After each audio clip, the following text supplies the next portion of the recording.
Assalamualaikum warahmatullahi wabarakatuh. Saya Budi Sri Mariatmo, calon guru penggerak angkatan 8 dari SMP Negeri 1 Ngadirejo, Kabupaten Wonogiri. Di sini saya akan melaksanakan wawancara kepala sekolah dalam melaksanakan tugas pada demonstrasi kontekstual modul 3.1 pengambilan keputusan dalam mempertimbangkan nilai-nilai kebijakan seorang pemimpin. Nah, di sini saya wawancara pertama dengan Bapak Dr. Andes Warno, MPD, Kepala SMP Negeri 1 Ngadirejo, dan wawancara kedua dengan Bapak Sarwo Edi, SPD MSI, yaitu Kepala SMP Negeri 2 Ngadirejo. Assalamualaikum warahmatullahi wabarakatuh. Assalamualaikum warahmatullahi wabarakatuh. Selamat pagi Pak Warno. Ini maaf mengganggu waktunya di sela-sela kesibukan Bapak. Nah, jadi ini sesuai dengan kesepakatan kita kemarin Bapak, saya akan melakukan wawancara sama Pak Warno dengan temanya ini pengambilan keputusan dalam mempertimbangkan nilai-nilai kebijakan seorang pemimpin Bapak. Karena Pak Warno kepala sekolah di SMP 1 Ngadirejo, ini mungkin Bapak bisa perkenalkan dulu ini dari Bapak atau Bapak. Bismillahirrahmanirrahim. Assalamualaikum warahmatullahi wabarakatuh. Saya Warno, Kepala Sekolah SMP Negeri 1 yang bertugas di sini sejak bulan Oktober tahun lalu. Domisilinya di dekat objek wisata Gajah Mungkur. Ya, Pak. Ini Bapak, selama Bapak ini tadi bertugas di SMP 1 Ngadirejo, ini bagaimana ini Bapak dapat mengidentifikasi kasus-kasus yang merupakan dilema etik, Pak, dilema etik dan bujukan moral yang ada di sekolah ini, Pak? Bagaimana identifikasinya? Terima kasih Mas Budi. Ini terkait dengan dilema etis, ini di satu sekolah pasti ada lah. Tidak ada satu sekolah yang semua gurunya punya pemikiran yang sama, pasti punya pemikiran yang berbeda, yang kemudian perbedaan pemikiran akan mempengaruhi perbedaan kepentingan. Nah, barangkali masing-masing punya nilai kebenaran dari apa yang diinginkan atau apa yang dipikirkan oleh teman-teman. Oleh karena itu, dalam rangka mensikapi hal ini, saya selaku kepala sekolah pasti ingin mengetahui sebenarnya akar persoalannya di mana. Kalau itu ada dua orang atau mungkin dua kelompok yang berbeda pandangan, pasti kami kasih, kemudian kami carikan titik temu sehingga masing-masing kepentingan, masing-masing hal yang barangkali sebenarnya semuanya benar, harus kita ambil satu titik tengah sehingga keduanya tidak menimbulkan merasa dirugikan. Masing-masing punya keinginan yang sama dalam rangka memajukan sekolah kita ini, tentunya tanpa meninggalkan regulasi atau ketentuan yang harus kita laksanakan. Lalu mungkin bagaimana Bapak menjalankan pengambilan keputusan yang ada di sekolah ini, terutama di mana dua kepentingan yang sama-sama benar itu mengandung nilai kebijakan, Bapak. Jadi ya nanti suatu permasalahan tadi ada titik temu nanti itu, Bapak. Oke, terima kasih. Tadi sudah saya sampaikan bahwa dalam satu sekolah yang warganya banyak itu pasti ada kepentingan yang berbeda, ada pemikiran yang berbeda. Karenanya masing-masing yang punya pemikiran yang berbeda, mungkin kita semacam cari informasi, klarifikasi, kita panggil satu persatu, yang kemudian pada saatnya setelah kita bisa menemukan atau mengidentifikasi persoalan yang ada, maka keduanya kita ajak rembuk bersama, bahkan bila perlu kita melibatkan stakeholder yang ada di sekolah ini, bila mungkin lebih besar atau seluruh warga sekolah, sehingga kita jalankan ini adalah sebagai sebuah solusi dari persoalan yang terjadi atau permasalahan yang terjadi di sekolah kita ini. Jadi tadi termasuk langkah-langkahnya juga ya Pak ya, tadi sudah diberikan Bapak Kepala Sekolah yang jelas tidak menimbulkan konflik tadi ya Pak antara satu dengan yang lain. Lalu di sini Pak, hal-hal apa saja yang selama ini merupakan tantangan Bapak dalam pengambilan keputusan pada kasus-kasus dilema etik Pak yang konkret ada di sekolah ini Pak, konkretnya Pak. Terima kasih. Menjadi kepala sekolah kalau tidak ada tantangan itu enggak. Pasti ada tantangan, apalagi di sini saya mulai bulan Oktober menjadi kepala sekolah yang baru, artinya menggantikan kepala sekolah yang lama. Pada saat yang bersamaan teman-teman punya obsesi untuk menjadikan sekolah ini menjadi sekolah adiwiyata mandiri. Padahal persyaratan yang harus dipenuhi dalam mencapai sekolah adiwiyata mandiri ini cukup banyak. Bahkan ada satu kebiasaan atau satu hal yang terjadi di sekolah ini harus kita lakukan perubahan kebijakan.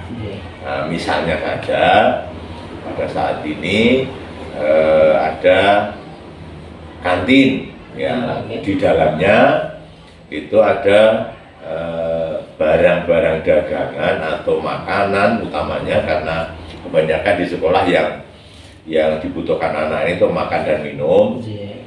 Nah, makan dan minum yang sehat itu kan perlu kriteria syarat yang cukup banyak. Itu belum tentu disukai oleh anak. Jadi yang disukai adalah yang barangkali tidak sesuai dengan anak. Oleh karena itu kami kumpulkan, kami sosialisasikan kepada teman-teman pengelola kantin untuk bisa menyesuaikan ketentuan-ketentuan sebagaimana disyaratkan oleh lingkungan hidup dalam rangka mencapai sekolah adiwiyata mandiri. Bahkan kami bekerja sama dengan puskesmas misalnya dalam rangka memberikan pencerahan, memberikan pemahaman tentang makanan yang sehat. Lalu bagaimana ya Bapak akan lakukan ini dalam mengatasi permasalahan tadi, karena tadi kan dijelaskan bahwasanya di kantin kita tadi kan menjual makanan-makanan yang masih Pak ya 5P itu penyedap, pengawet, yang tentunya itu juga disukai anak-anak tadi lah. Di satu sisi sekolah kita harus sekolah adiwiyata nih, langkah konkretnya untuk mengatasi itu bagaimana Pak, biar ya, yang kantin itu juga tidak terjadi kekecewaan, dan nanti tentunya anak tentunya juga kedepannya bisa melaksanakan program adiwiyata itu Pak. Konkretnya seperti apa Pak? Membentuk pembiasaan yang bagus sesuai dengan regulasi bukan persoalan yang mudah, tapi perlu waktu yang cukup panjang. Oleh karena itu langkah yang pertama tadi kami sampaikan pemahaman terhadap pengelola kantin, bahkan minta bantuan kepada pihak yang betul-betul berwenang untuk menguji itu sebagai langkah awal. Kemudian langkah berikutnya harus ada action, langkah yang nyata.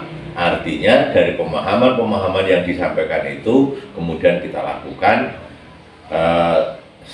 mungkin dengan cara mengurangi barang dagangan yang tidak disarankan.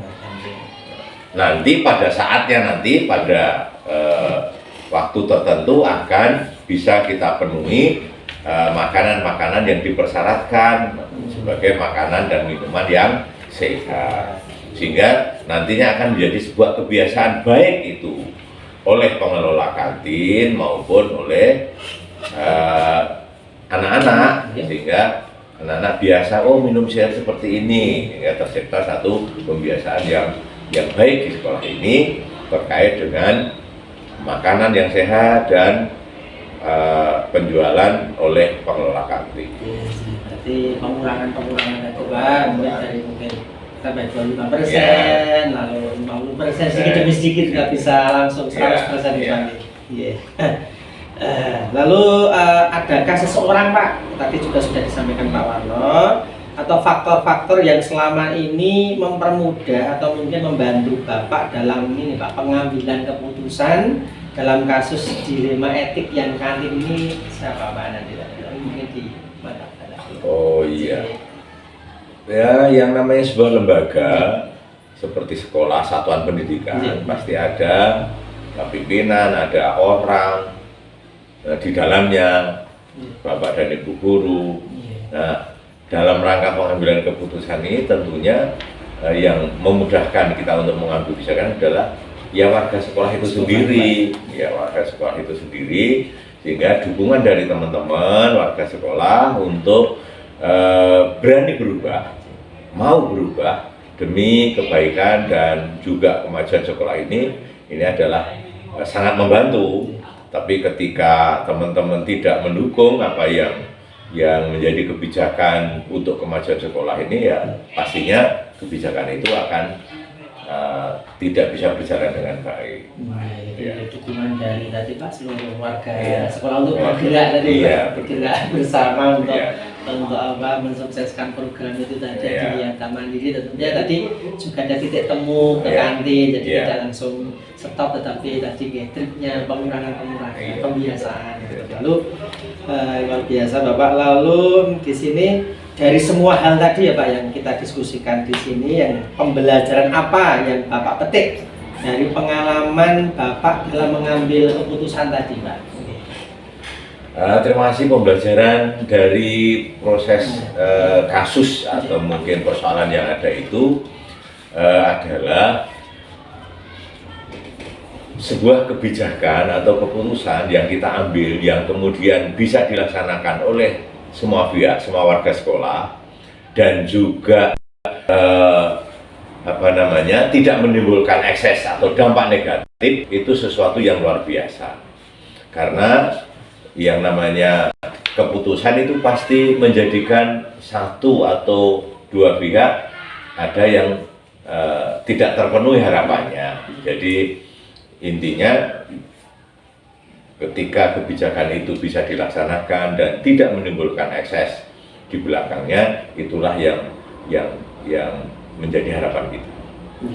Luar biasa nih tadi setelah saya merangkum, Pak Warno sudah menyimpulkan secara gamblang sekali dalam pengambilan keputusan ini, utama tadi dilema etik Pak, yang namanya dilema itu kan dua pilihan yang memang yang sama-sama istilahnya ya betul, tetapi bagaimana luar biasa tadi Pak Warno istilahnya bisa ngomong dua-duanya, mempertimbangkan Pak paradigma tadi, individu lawan masyarakat, rasa keadilan dengan rasa kasihan, kebenaran lawan kesetiaan. Ini tadi Pak Warno sudah mengambil yang jangka pendek dan jangka panjang. Jangka pendeknya tadi pengurangan tadi, dan jangka panjangnya tadi kita simpulkan tadi kesehatan anak ke depannya. Dan lalu 3 prinsip tadi juga sudah disampaikan, berpikir berbasis hasil akhir tadi. Jadi hasil akhirnya ya karakter tadi, dan tidak mudah ya Pak mengubah tadi sudah disampaikan luar biasa dari itu. Lalu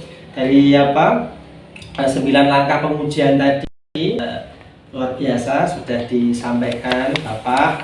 Dari alam nilai-nilai yang bertentangan tadi juga sudah Bapak sampai pemutusannya. Lalu siapa yang terlibat tadi juga sudah, pengujian paradigma benar lawan benar. Ini tadi kan biasa dua-duanya benar, tetapi bagaimana menengahinya tadi juga sudah disampaikan.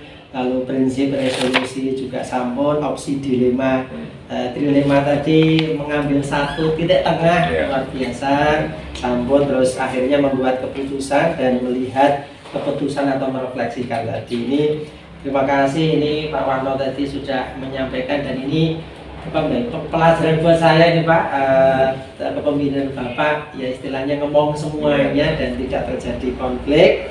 Dan pengalaman panjenengan ini bisa menjadi sumber inspirasi saya Bapak ke depan, dan semoga keputusan yang diambil tadi tentunya menjadi keputusan terbaik nih Pak, terbaik bagi sekolah, dan tadi cita-cita SMP 1 Ngadirejo yang membawa sekolah benar-benar memiliki karakter apa ya, ini kan karakter berprofil pelajar Pancasila lagi, dan tentunya bisa meraih tadi sekolah Adiwiyata Mandiri tingkat nasional bersama-sama bergerak ngeten. Nggih, terima kasih ini Pak Warno sudah meluangkan waktu atas masukan, atas saran, dan ini tadi, dan ini menjadi suatu hal yang saya yakini ini menjadi pengalaman saya. Suwun ini Pak Warno sudah memberikan pengalaman yang tinggi. Sukses selalu Bapak, dan nanti membawa menjadi sekolah Adiwiyata Mandiri Pak Warno di SMP 1 Ngadirejo, kita berdoa bersama-sama. Tentunya kami juga mohon maaf apabila yang saya sampaikan nanti kurang bagus, sebagai generasi penerus yang bisa memperbaiki ya. Terima kasih, mohon maaf. Terima kasih Pak Warno. Waalaikumsalam warahmatullahi wabarakatuh. Suwun Pak. Selamat siang ini Pak Edi, maaf ini mengganggu waktunya Bapak ini sesuai dengan kesepakatan kita kemarin Bapak. Kita akan melaksanakan wawancara ini sama Bapak dengan tema pengambilan keputusan dengan mempertimbangkan nilai-nilai kebijakan seorang pemimpin Bapak. Ini mungkin dari Bapak mungkin bisa diperkenalkan dulu untuk profil Bapak. Bapak. Selamat siang Mbak Budi. Terima kasih panjenengan sudah hadir di SMP Negeri 2 Ngadirejo. Sebelumnya perkenalkan dulu, nama saya Sako Edi, selaku Kepala SMP Negeri 2 Ngadirejo Kabupaten Wonogiri. Saya berterima kasih atas kunjungan dari Pak Budi dari SMP Negeri 1 Ngadirejo selaku calon guru penggerak angkatan ke-8 yang terpilih dalam melaksanakan pendidikan guru penggerak. Iya Pak.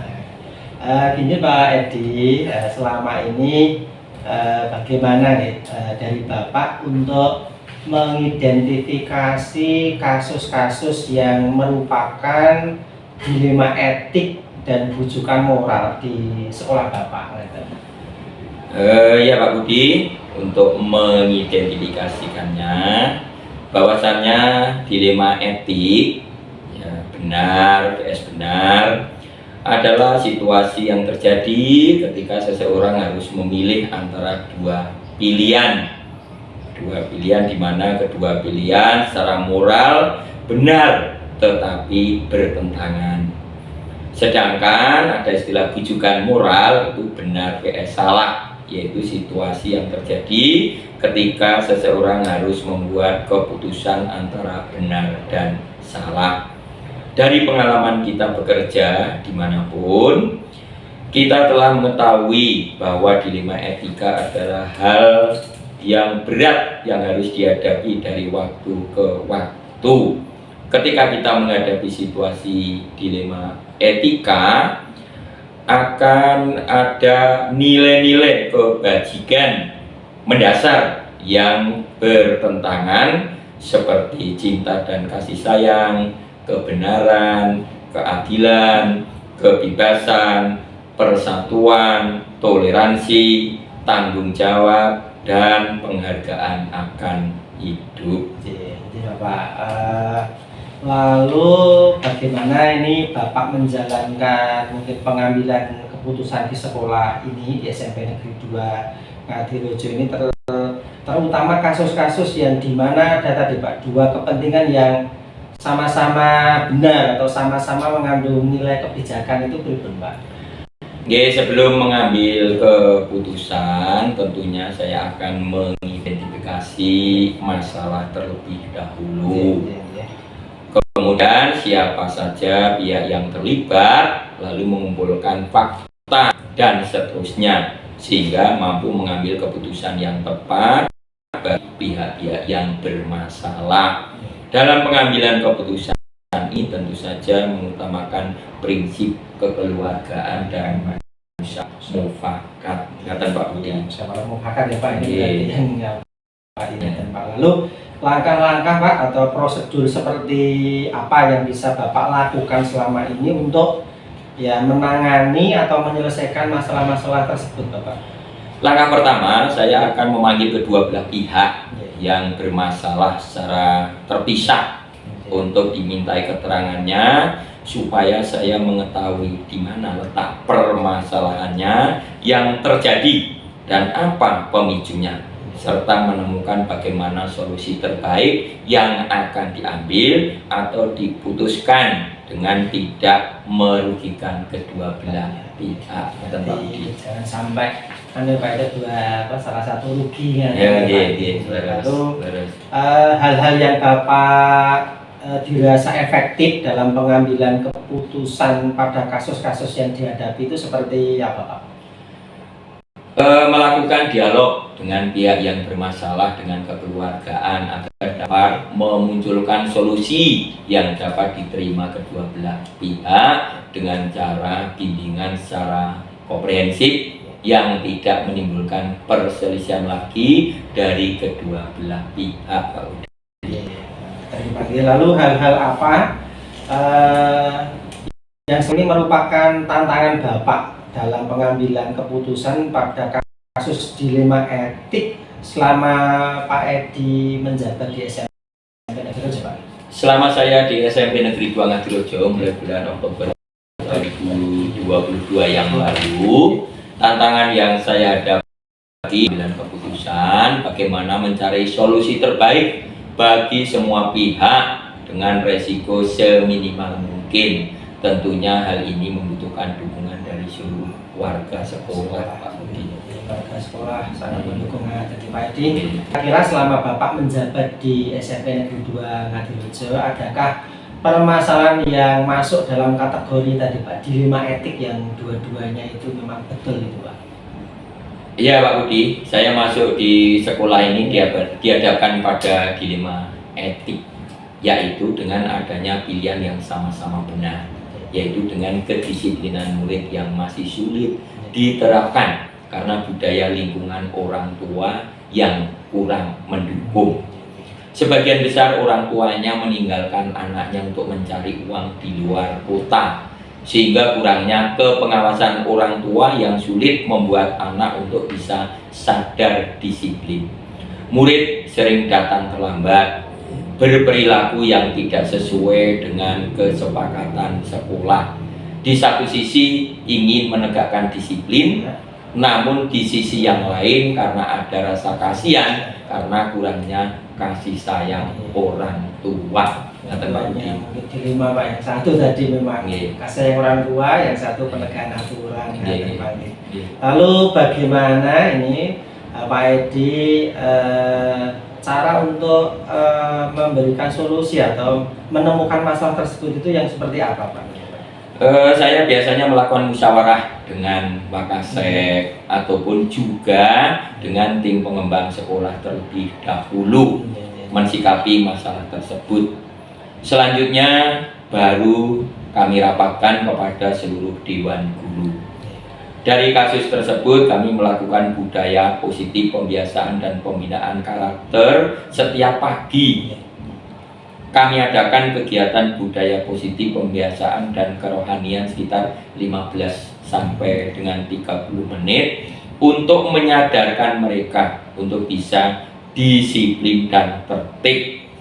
Kami juga mengundang orang tua wali pada waktu sosialisasi program sekolah dan penerimaan rapor hasil sumatik untuk lebih memperhatikan anak-anaknya, walaupun kadang yang datang hanya kakek ataupun saudaranya. Kami juga melakukan restitusi bagi anak-anak yang sekiranya melanggar kesepakatan yang ada, dan seluruh guru berusaha menjadi posisi manajer dalam menangani anak tersebut. Dan kami juga melakukan konseling, kunjungan kepada murid yang melakukan pelanggaran terlalu sering di sekolah. Ini luar biasa di SMP Negeri 2 Ngadirojo, Pak. Treatment-treatmentnya untuk mengatasi masalah itu tadi luar biasa, Bapak. Lalu untuk mendisiplinkan murid tadi, lalu apakah seseorang atau mungkin faktor-faktor apa yang selama ini mempermudah Bapak dalam menangani kasus-kasus yang dilema etis ini, Pak? Setiap permasalahan selalu saya bawa dalam musyawarah dulu dengan tim pengembang sekolah Wakasek seperti tadi yang sudah saya utarakan di atas. Baru saya sampaikan dalam rapat Dewan Guru. Selanjutnya saya mengundang orang tua dalam sosialisasi program sekolah. Walau yang datang hanya walinya, kadang neneknya, kadang kakeknya, kadang kakaknya atau saudaranya. Kami juga menyampaikan pada orang tua untuk tidak ragu dalam menanyakan anaknya, keadaan wali kelas tentang perkembangan anaknya, walaupun hanya secara medsos, media sosial. Karena kami juga melayani layanan hotline SMP Negeri 2 Ngadirojo. Saya juga minta pertimbangan dengan Bapak Pengawas, dengan Bapak Ketua Komite, dan juga dengan pihak-pihak lain yang tentunya tergantung dari kasus yang ada. Luar biasa Bapak. Lalu dari semua hal tadi yang disiapkan, pembelajaran apa yang Bapak petik dari pengalaman Bapak dalam mengambil keputusan tadi Pak Edi? Sebagai pemimpin sekolah, dalam pengambilan keputusan apapun harus berdasar pada kesepakatan bersama, musyawarah, mufakat, dan bertanggung jawab atas setiap keputusan yang diambil, dan tentunya komunikasi yang baik pada seluruh elemen warga sekolah juga menentukan cepat atau lambatnya penyelesaian masalah-masalah tersebut, Pak Budi. Luar biasa Pak Edi, terima kasih tadi dari wawancara kita tadi bisa saya simpulkan Pak bahwa dalam mengambil keputusan tadi utamanya dilema etik tadi Bapak telah mempertimbangkan 4 kesetiaan dari paradigma, jadi mempertimbangkan 4 paradigma yang tadi kasusnya yang disiplin tadi memang rasa keadilan lawan rasa kasihan Pak. Jadi keadilan harus kita tegakkan disiplin, tetapi kasihannya tadi ya Pak, anak-anak yang kasih sayang orang tua yang kurang tadi.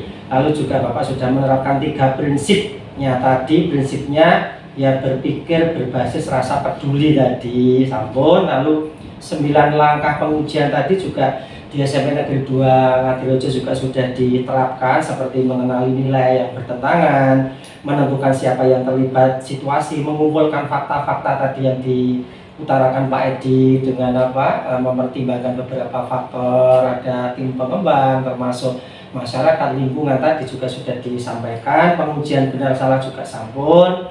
Lalu juga melakukan prinsip solusi juga sudah, investigasi opsi tadi juga sudah disampaikan dengan ada pembiasaan tadi luar biasa di SMP Negeri 2 Ngadirojo, dan membuat keputusan yang endingnya memang kita harus musyawarah mufakat dan keputusan tadi bisa diterima oleh seluruh warga sekolah kan ya. Dan terima kasih ini Pak Edi atas pengalaman panjenengan yang luar biasa di SMP Negeri 2 Ngadirojo dalam pengambilan keputusan. Semoga keputusan yang diambil tadi menjadi keputusan yang terbaik ya Bapak, yang terbaik, lalu akan membawa SMP 1 Ngadirojo sambil membawa sekolah di SMP Negeri 2 Ngadirojo ini nanti benar-benar mampu untuk lebih berkarakter dan mewujudkan profil pelajar Pancasila kan ya Bapak. Terima kasih sekali Pak Edi sudah meluangkan waktu ini Pak Edi. Pak Budi, tentunya ini juga mendapat dukungan dari seluruh warga sekolah untuk bergerak bersama mewujudkan visi dan misi dari sekolah kami SMP Negeri 2 Ngadirojo. Terima kasih Pak Edi, sukses buat SMP Negeri 2 Ngadirojo, dan ini sampai di sini dulu, dan minta maaf ini waktunya ya panjenengan di sela-sela kesibukan panjenengan ini sudah melonggarkan waktunya ini. Terima kasih sekali. Selamat siang Pak Edi. Selamat siang. Terima kasih. Mudah-mudahan Pak Budi dalam kondisi sehat dan lancar dalam segala tugas dan kewajiban panjenengan. Matur nuwun. Pak Budi. Siang.